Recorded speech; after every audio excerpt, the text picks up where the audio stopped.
सभी मित्रों को सत सत नमन वंदन एवं प्रणाम निवेदित करता हूँ। आशा करता हूँ आप सभी कुशल पूर्वक होंगे एवं स्वस्थ होंगे। आज आप लोगों के लिए लेके आया हूँ एक छोटा सा दृष्टांत ज्ञानार्जन करने वाला, जिसका शीर्षक है मूर्ख। मूर्ख शब्द शुद्ध संस्कृत शब्द है। व्याकरण शास्त्र के अनुसार मुह धातु विचित्ति अर्थ में मुहे खो मूर्च, इस उणादि सूत्र से मुह धातु में ख प्रत्यय होता है एवं मुह धातु को मुरादेश हो जाता है, जिससे मूर्ख शब्द निष्पन्न होता है। आचार्य चाणक्य के अनुसार अपुत्रस्य गृहम शून्यम दिशा शून्यस्त्व बांधवा, मूर्खस्य हृदयम शून्यम और सर्व शून्यम दरिद्रता। तो जिसकी संतति नहीं है, जिसकी संतान नहीं है, उसका तो घर शून्य है। जिसके बंधु बांधव नहीं है, उसकी सारी दिशाएं शून्य हैं। और मूर्ख का हृदय शून्य है। सर्व शून्य दरिद्रता, जो दरिद्र हैं, निर्धन हैं, उनके लिए तो सब कुछ शून्य है। अमरकोशकार कहते हैं, अज्ञे मूढ़ यथा जात मूर्ख वैदेह बालिशा। एवं शास्त्रों में मूर्ख के 5 चिन्ह प्रस्तुत किए हैं, जिनमें कहा गया है, हठी च प्रतिवादी च युक्तम पुनर्न मन्यते मूर्खस्य 5 चिन्हानि गर्वी दुर्व्यसनी तथा। जो हठी होता है अर्थात जो जिद्दी होता है, एवं प्रतिवादी जो बात बात पे तर्क करने वाला होता है, एवं जो गर्वी अहंकारी होते हैं, जो दुर्व्यसनी होते हैं, तथा युक्तम पुनर्न मन्यते, ऐसे व्यक्ति जिसको एक बार समझा कर भी वह नहीं समझते। रावण को विभीषण ने समझाया, ये जो सीता है भैया, ये आपके लिए कष्टप्रदा है, हितकरा नहीं है, इसलिए आप इसको त्याज्य जानिए, इसका त्याग कर दीजिए। तो पर नारी लार गुसाई तजऊ चौथ चंद की नाई, उनका चतुर्थी की चंद्रमा के समान आप त्याग कीजिए, वह आपके योग्य नहीं है। परंतु रावण ने क्या किया, विभीषण को राज्य से निष्कासित कर दिया। दुर्योधन को भगवान श्री कृष्ण ने समझाया, दुर्योधन पांडव भैया तुम्हारे ही परिवार के हैं, तुम्हारे कुटुंब के हैं, कुछ भूमि इनको भी दे दो और जिससे यह भी अपने जीवन का यापन करें। पर दुर्योधन ने क्या कहा, सूच्यग्रमेव न दास्यामि बिना युद्धेन केशव। हे केशव, मैं बिना युद्ध के तो सुई की नोक बराबर भूमि भी नहीं दूंगा। दोनों को समझाया, पर युक्तम पुनर्न मन्यते। ऐसे जो व्यक्ति होते हैं, उन्हें जिनके अंदर यह 5 चिन्ह पाए जाते हैं, उन्हें मूर्ख कहा जाता है। तो मित्रों, एक बार थे एक राजा भोज एवं उनके दरबारी कवि थे महाकवि माघ। एक दिन राजा भोज की रानी एवं महाकवि माघ की पत्नी दोनों एकांत में कुछ वार्तालाप कर रहे थे।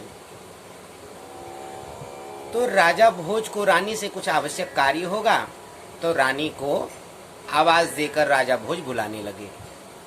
दोनों के वार्तालाप में विघ्न हो गया, तो रानी राजा पर क्रुद्ध हो गई और राजा को देखकर तुरंत रानी ने संबोधित किया, आओ मूर्ख। जैसे ही ये कहा तो राजा भोज को बड़ा दुख हुआ, स्वयं को अपराध बोध महसूस करने लगे।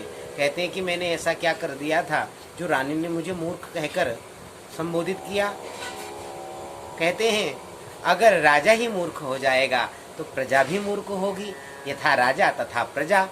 और अंधेर नगरी चौपट राजा, टका शेर भाजी टका शेर खाजा।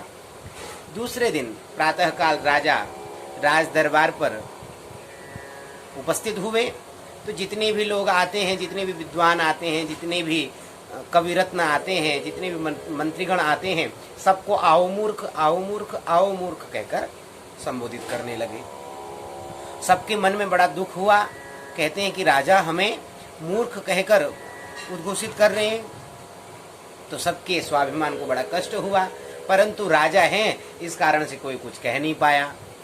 और उधर तुरंत उसी क्षण महाकवि माघ का आगमन हुआ। जैसे ही महाकवि माघ आए तो राजा भोज उठकर कहे उठे कि आओ मूर्ख आओ मूर्ख। जैसे ही राजा भोज ने महाकवि माघ को संबोधित किया मूर्ख कहकर, तो महाकवि को बड़ा दुख हुआ और तुरंत कहने लगे, राजन आपने मुझसे मूर्ख क्यों कहा? मैंने ऐसा क्या कर दिया?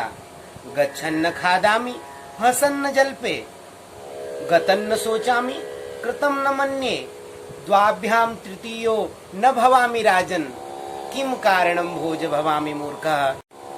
हे राजन, मैं कैसे मूर्ख हूँ?